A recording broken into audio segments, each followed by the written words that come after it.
hadir. Kami Badan Pengarah Percepatan Pembangunan Otonomi Khusus Papua. Kami melaksanakan tugas berdasarkan Peraturan Presiden Nomor 101 tahun 2022, di mana kami juga melaksanakan Perpres 24 tahun 2023 tentang Rencana Induk Percepatan Pembangunan Papua. Saya mulai start dari situ. Di dalam Rencana Induk Percepatan Pembangunan Papua itu kita ada 4 misi percepatan pembangunan Papua, yaitu Papua sehat, Papua cerdas, Papua produktif, dan Papua damai. Di dalam Papua produktif, dalamnya ada tentang unsur pariwisatanya. Dengan demikian, kami Badan Pengarah Percepatan Pembangunan Otonomi Khusus Papua telah bekerjasama dengan Kementerian Lembaga, terutama dalam rangka sinkronisasi dan harmonisasi terhadap kebijakan pembangunan terutama di bidang pariwisata. Papua Barat Daya ini memiliki potensi pariwisata yang sangat lengkap. Kita punya potensi wisata bahari, kita juga punya hutan lindung di Tambro yang hutan konservasi yang menjanjikan, tapi juga di wilayah-wilayah lain, misalnya di Sulawesi Selatan, Efrat, dan lain sebagainya. Demikian, upaya kami telah berkoordinasi mulai dengan Kementerian Perhubungan dengan peningkatan status bandara internasional TO. Saat ini salah satu upaya kita dalam rangka membuka akses tadi. Dan demikian, kita juga khusus untuk pariwisata yang ada di Provinsi Papua Barat Daya, Badan Pengarah ini juga punya tugas bagaimana memperjuangkan hak-hak orang asli Papua. Itu terbukti, salah satu contoh yang kami sudah ikut terlibat adalah bagaimana memperjuangkan pelabuhan laut Arborek.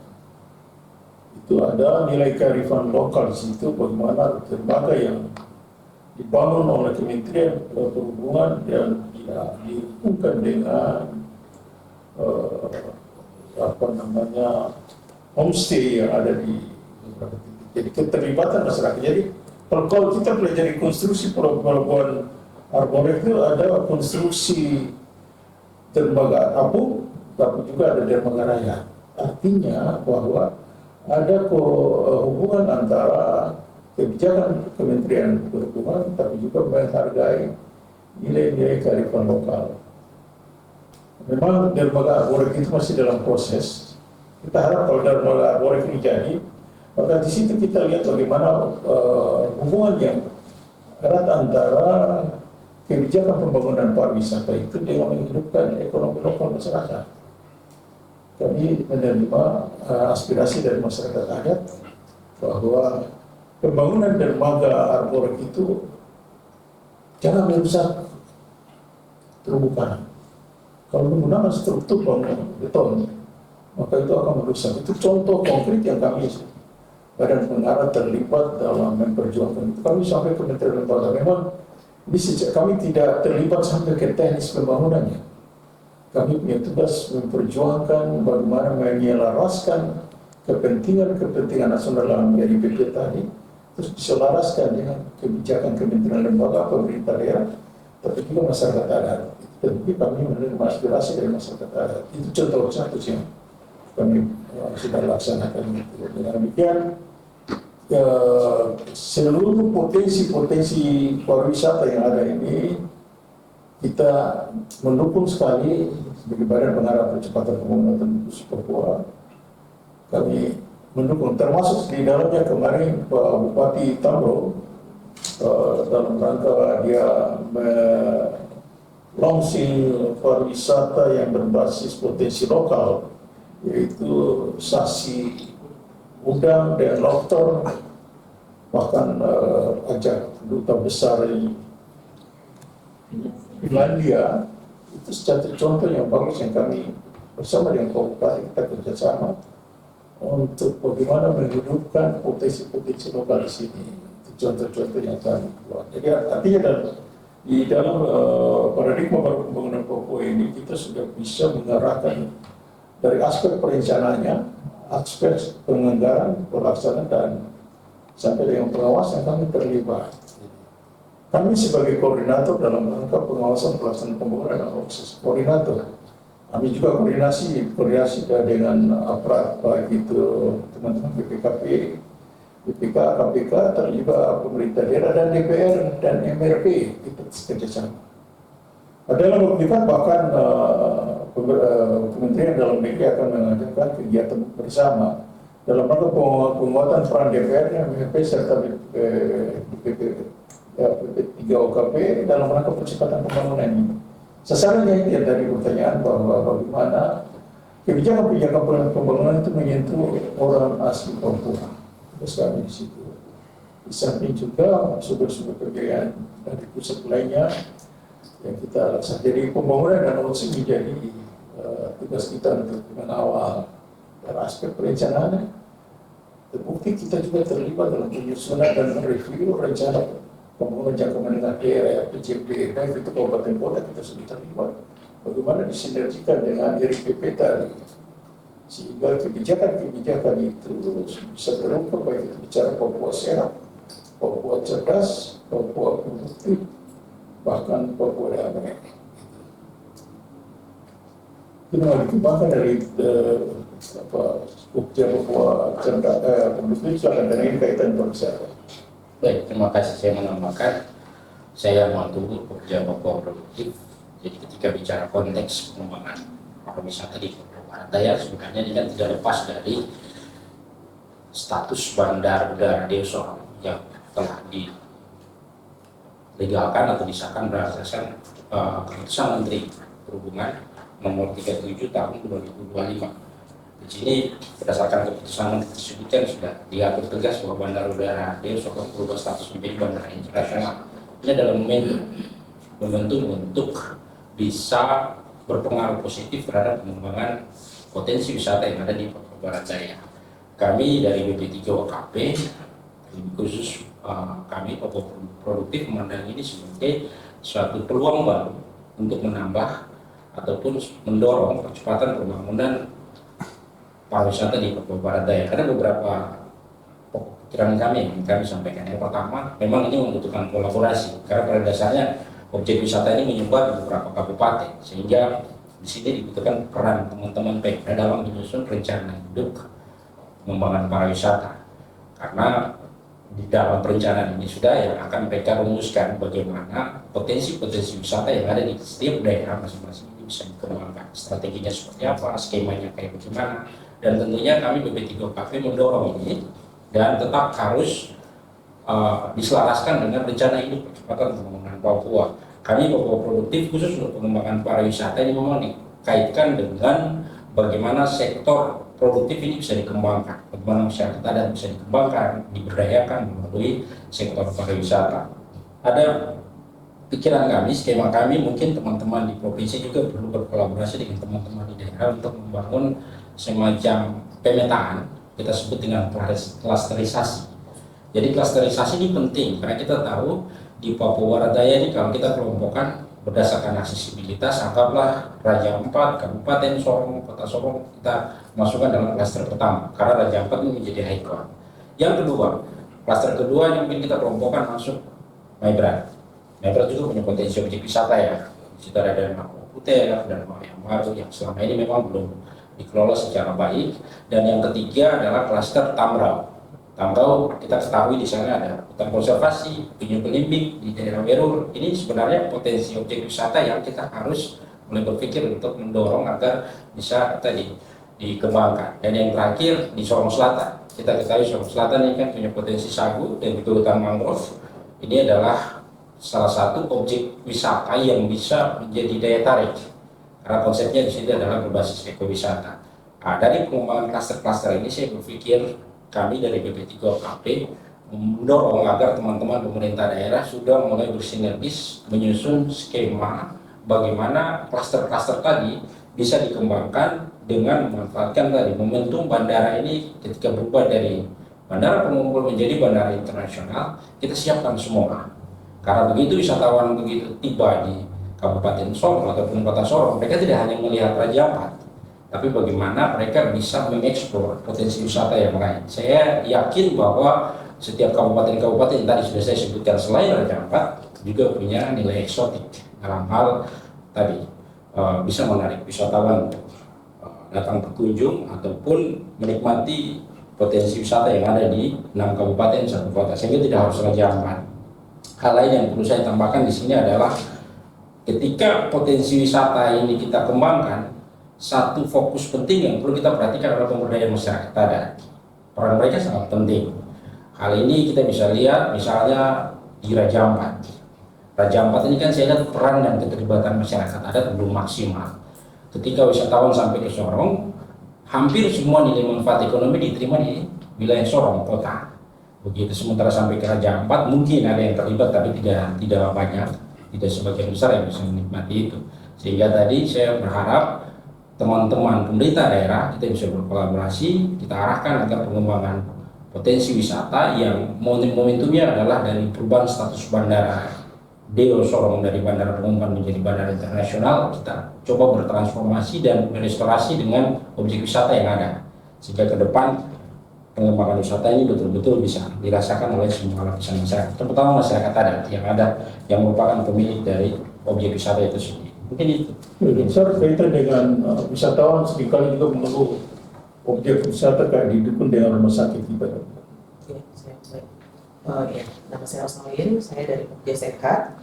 Sebenarnya terkait dengan wisata, dari paradigma kesehatan juga sebenarnya ada yang disebut dengan wisata medis sebenarnya. Ya, jadi contoh misalnya kayak daerah-daerah kayak di luar negeri, kayak di Malaysia, karena orang ke rumah sakit tertentu di sana untuk selain berobat juga ada berwisata. Nah, kita juga sebenarnya punya potensi di sini, terutama juga mungkin pengembangan sistem kesehatan berbasis budaya lokal yang kemudian nanti juga bisa diadopsi sebagai salah satu unsur wisata bidang kesehatan misalnya. Nah, kita perhatikan juga itu dari sisi wisatanya. Namun sebenarnya sebagai support sistem bidang kesehatan memang penting juga untuk mempersiapkan pariwisata yang berkembang di Papua Barat Daya ini. Kita juga harus mempersiapkan struktur kesehatannya. Jadi pelayanan kesehatan artinya wisatawan yang datang ke sini kan kita berharap berasal dari wisatawan nasional dan internasional. Nah, biasanya standar kesehatan atau standar layanan kesehatan yang diminta itu biasanya agak sedikit harus sesuai standar ya, bahkan mungkin ekspektasinya mereka kalau datang ke tempat-tempat wisata, tempat yang bisa mereka datangi pada saat mereka butuh layanan kesehatan mendadak misalnya, mereka berharap itu sudah dalam kondisi yang terstandarisasi, sehingga memang dari badan pengarah kita juga dalam rangka pengembangan pariwisata kita mempersiapkan berkolaborasi dengan Pemda juga mempersiapkan tempat-tempat layanan yang memang nanti sesuai dengan standar yang dapat melayani wisatawan yang akan datang, seperti itu. Kemudian terkait dengan ekowisata sabu di Pais. Saya Nirwana Kudai yang cerdas, Ketua KP Papua Barat Daya. Jadi ada pengembangan sebenarnya sagu. Jadi hari ini kita coba dorong ada satu komunitas Papua Muda Inspiratif. Nah itu ada di semua Papua, Kabupaten Sorong Selatan. Kami waktu itu masih ada di kepengurusannya masih di Provinsi Papua Barat. Itu sudah mendorong masyarakat di salah satu kampung persiapan di distrik Kais untuk mengembangkan ekowisata sagu. Salah satu tujuan kita mendorong masyarakat untuk mengembangkan potensi ini karena yang pertama kami mau agar implementasi undang-undang otsus itu tetap ada, bahwa mereka punya tempat, mereka berdikari dengan apa yang mereka punya tanpa harus menjual kepada pihak lain. Kalau mereka bisa berinvestasi di wilayah adatnya, ngapain harus kasih ke orang lain? Prinsipnya seperti itu. Sehingga memang tahapannya sekarang masih tahapan promosi dan sudah ada kunjungan walaupun masih wisatawan lokal. Nah, brosur-brosurnya juga sudah ada di semua penginapan hotel yang ada di Kota Sorong, dan kami sedang membangun jejaring dengan teman-teman komunitas pariwisata yang juga di Raja Ampat dan Tambau. Artinya bahwa mungkin di lain waktu mereka tidak hanya pergi ke Raja Ampat, karena ternyata setelah dihitung-hitung itu lebih murah kalau ke Sorong Selatan. Dan pergi ke hutan sagu itu tidak hanya pergi langsung ke dusun sagu, tetapi kita bisa singgah di Sungai Sembra, potensi sungai yang cukup luar biasa di Sorong Selatan itu menjadi daya tarik, dan paket-paket itu sudah ada dalam satu paket wisata dan brosurnya sudah ada di setiap hotel yang ada di Kota Sorong.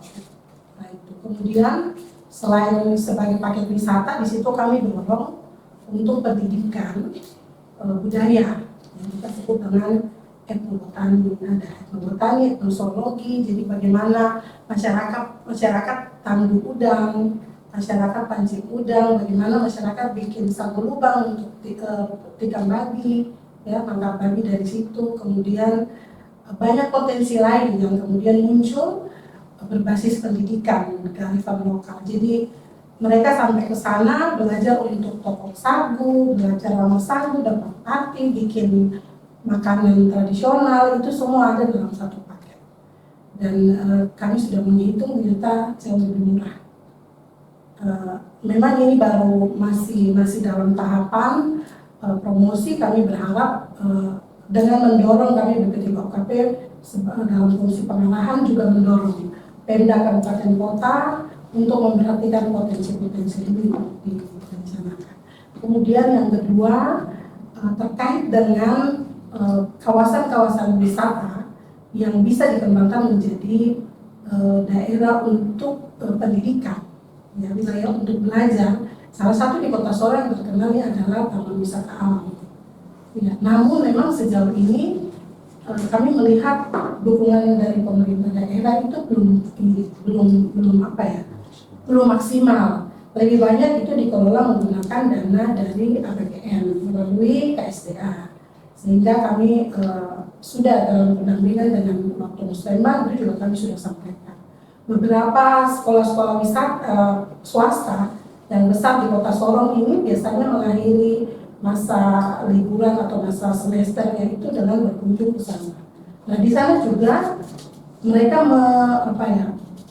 memelihara hewan-hewan dan tumbuhan yang spesifik dari Papua yang sudah hampir punah, katakanlah Yakov putih, ya, itu burung itu, kemudian Kakatua nuri, itu kan spesies-spesies yang dilarang karena sudah hampir punah. Lalu ada juga anggrek yang endemik yang ada di Tanah Moi, hanya ditemukan di Moi. Nah ini hal-hal yang perlu didorong supaya kawasan itu bukan hanya jadi kawasan wisata, tetapi juga menjadi kawasan untuk belajar anak-anak baik dari TK sampai dokter. Mungkin seperti itu. Begitu deh. Bapak terkait ini, bicara wisata bisa bicara fasilitas. Temuan dan kami dapat, kita pernah ke kampung adat Malasigi. Jalur ke sana itu posisinya berat, Bapak.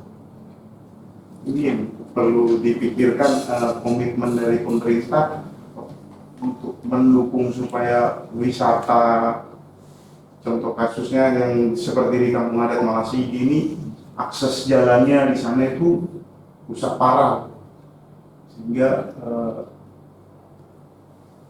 data yang kami dapat dari bulan Februari hingga Mei, mereka membatalkan 50 paket wisata yang akan datang ke sana, dibatalkan karena menurut warga di sana, karena kondisi cuaca dan jalan akses ke sana rusak. Ini mungkin minta tanggapannya dari dengan fasilitas yang seperti ini, bagaimana kedepannya bisa merubah suasana inilah sehingga warga lebih, wisatawan lebih nyaman. Ya, salah satu tugas kita di bidang perencanaan, kami terlibat dalam musyawarah perencanaan pembangunan daerah. Ketika kami dalam pembahasan di tingkat musrembang tadi, kami mengarahkan para OPD terkait, artinya bahwa penyelesaian pembangunan sektor pariwisata harus juga didukung oleh subsektor yang lain. Artinya tadi infrastruktur pendukung yang menghubungkan objek-objek wisata tadi dengan pusat-pusat wisata yang tadi disampaikan, dan ini menjadi catatan bagi kami. Dan pada saat musrembang sudah kami angkat, kami ingatkan kepada OPD terkait pendekatannya pendekatan sistem. Artinya dalam pembangunan pariwisata tidak hanya diselesaikan oleh unsur pariwisata, tapi didukung oleh sektor perhubungan dan transportasi. Ini menjadi catatan bagi kami juga dalam musrembang ataupun dalam rapat-rapat koordinasi, terutama hari ini kita sudah sampai dalam persiapan perencanaan pembangunan tahun 2026. Sebentar lagi kita akan, pada bulan November kita akan bahas RAP. Di dalam RAP catatan tadi akan kami ingatkan pemerintah daerah, terutama potensi pariwisata yang tadi terganggu akibat dari kerusakan jalan tadi. Terima kasih untuk masukan ini. Kita angkat pada saat pembahasan RAP kita, rencana anggaran program akan dilaksanakan pada bulan November ini. Kita akan ingatkan masukan dari bagian wartawan menjadi catatan dari kami. Karena memang itu tugas kami dari aspek perencanaan. Kami akan ingatkan gubernur di wali kota pada wilayah lokasi dimaksud.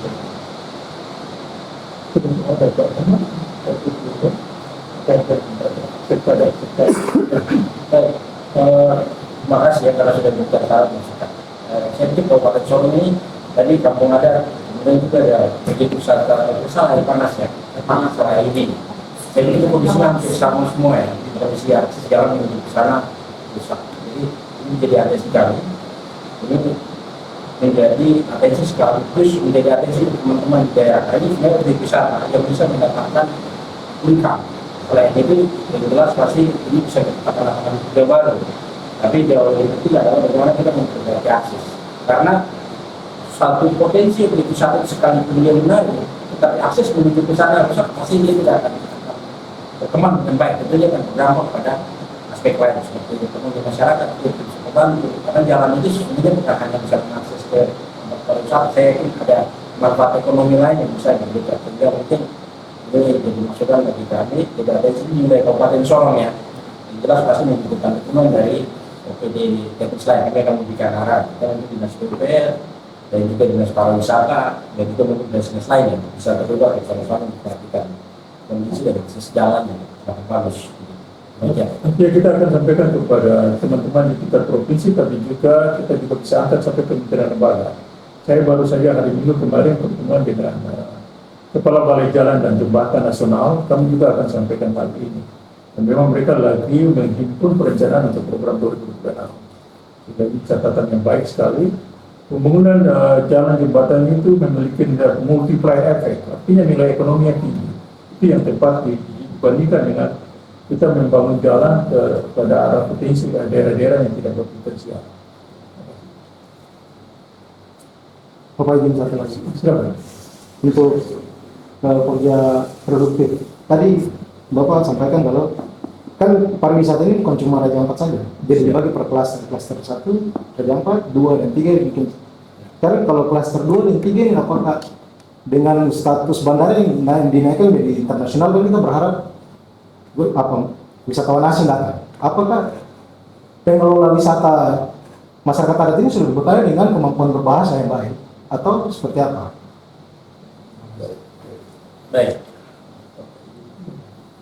Baik, saya pikir ini menjadi atensi kita bersama. Karena saya berpikir sekalipun status bandara itu kita tingkatkan, mengundang wisatawan masuk, tapi kapasitas kompetensi dari teman-teman kita, terutama masyarakat adat yang memiliki objek hak wilayah, kita harus akui, kita harus menyadari bahwa kemampuan mereka belum sampai ke batas yang memang ketika pelayanan objek wisata, ketika wisatawannya akan berkunjung, standar pelayanan minimal terkait dengan layanan jasa pariwisata ini memang masih kurang. Walaupun saya lihat beberapa daerah mungkin sudah ya, teman-teman dari Papua Muda Inspiratif sudah mulai menginisiasi sagu di ekowisata sagu ya di Sorong Selatan. Cuma kalau kita lihat sebenarnya ini kompleks, bukan hanya kapasitas sumber daya manusia tapi juga fasilitas pendukung. Sehingga ke depan kami mendorong dinas terkait, terutama dinas pariwisata dan juga dinas pemberdayaan masyarakat, ada program-program yang memang bisa diarahkan langsung untuk bagaimana meningkatkan kapasitas mereka, baik itu dari sisi sumber daya manusia, untuk bagaimana menciptakan layanan. Karena paling tidak contoh di Raja Ampat, kemampuan bahasa Inggris harus bagus, karena rata-rata ini wisatawan dari mancanegara. Tidak menutup kemungkinan mereka berkunjung ke Tampang, daerah kawasan Werul yang punya potensi penyuh bisa jadi masyarakat sekitar harus kita perkuat dengan kemampuan berbahasa Inggris dan juga kemampuan kompetensi lain, bagaimana pengenalan terhadap aspek ekosistem, biofisika, lingkungan yang ada terkait dengan penyuh yang ada, sehingga kami berpikir dan kami mendorong agar ini menjadi program strategis dalam kerangka rencana induk percepatan pembangunan Papua dalam konteks membangun Papua produktif. Misi ini penting, strategis, terutama dalam hal mengangkat dan memberdayakan kemampuan masyarakat lokal yang mungkin kita sentuh dari potensi objek wisata yang sudah menjadi sektor unggulan di masing-masing daerah. Ini memang masih, kami rasa masih sangat kurang, sehingga ini perlu kita dorong dengan teman-teman teknis terkait, baik itu di tingkat provinsi ataupun di kabupaten. Izin tambahan sedikit berkaitan dengan peningkatan kapasitas dan lain-lain. Memang tadi di Perpres 121 itu fungsi badan pengarah itu lebih kepada mengkoordinir OPD kabupaten kota, Pemda dan kementerian lembaga agar perencanaannya itu terarah. Nanti di dalam RP3 itu sebenarnya sudah ada program-program yang wajib diikuti, terutama untuk pendanaan otsus. Nah, sehingga peran kami itu lebih pada memberi pengarahan di mana pada saat perencanaan, dan hari ini kami sudah mulai dari 2 minggu lalu dan sampai nanti akhir minggu ini itu ada evaluasi penggunaan dana otsus tahun 2024 bersama dengan semua setara Papua, sehingga dari situ kami akan melihat bahwa program-program yang tidak menyentuh orang asli Papua dan berdampak langsung itu akan menjadi atensi dari BPP untuk disampaikan kepada pemerintah daerah, sehingga menjadi catatan di tahun 2026 karena kami sudah mendampingi pada kegiatan nasional.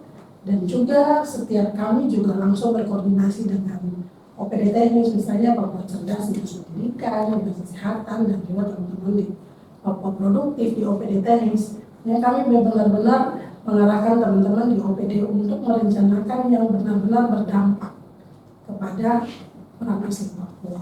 Mungkin seperti itu. Jadi kami tidak punya pendanaan tersendiri untuk membiayai kegiatan-kegiatan tertentu dari OPD manapun.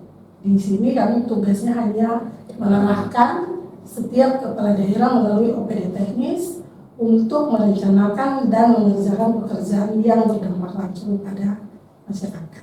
Mungkin seperti itu. Ya, jadi program-program yang dilaksanakan oleh pemerintah daerah, program yang menyelesaikan masalah, bukan mengada-ngada program, apalagi sifatnya copy paste. Ke depan kita sudah dengan evaluasi pelaksanaan otsus ini semakin ketat, bahkan persyaratan syarat calonnya diperketat, sehingga program-program yang tadi saya menyangkut bahasa, menyangkut infrastruktur tadi akan terarah. Dan saat ini ada di Sorong dari Kementerian Keuangan untuk mengawal kami, untuk kami mengadakan evaluasi terhadap pelaksanaan otsus tahun 2025, termasuk persiapan penyusunan RAP 2026 dilaksanakan limit waktunya adalah November 2025 ini. Sehingga tadi masukan-masukan yang sifatnya katakanlah program yang tidak menyelesaikan masalah akan dievaluasi. akan ada catatan-catatan khusus terkait dengan belanja-belanja yang tidak tepat sasaran. Kita harap dengan evaluasi dan pelaksanaan otonomi khusus dan kami hadir terhadap koreksi terhadap pelaksanaan pembangunan 20 otsus dan pembangunan 20 tahun yang lalu. Kita harap tidak lagi terjadi hal-hal yang terjadi pada 20 tahun yang lalu. Dengan demikian lebih terarah dan tepat sasaran, terutama untuk kepentingan orang asli Papua. Baik, teman-teman wartawan, mungkin saya perlu tambahkan terkait dengan status bandara. Kami melihat bahwa walaupun status bandara ini sudah mulai diarahkan untuk menjadi status bandara internasional, ada beberapa fasilitas dasar yang perlu kita lengkapi, dan saya pikir ini menjadi atensi penting teman-teman di provinsi ataupun di Kota Sorong. Yang pertama mungkin serah terima aset.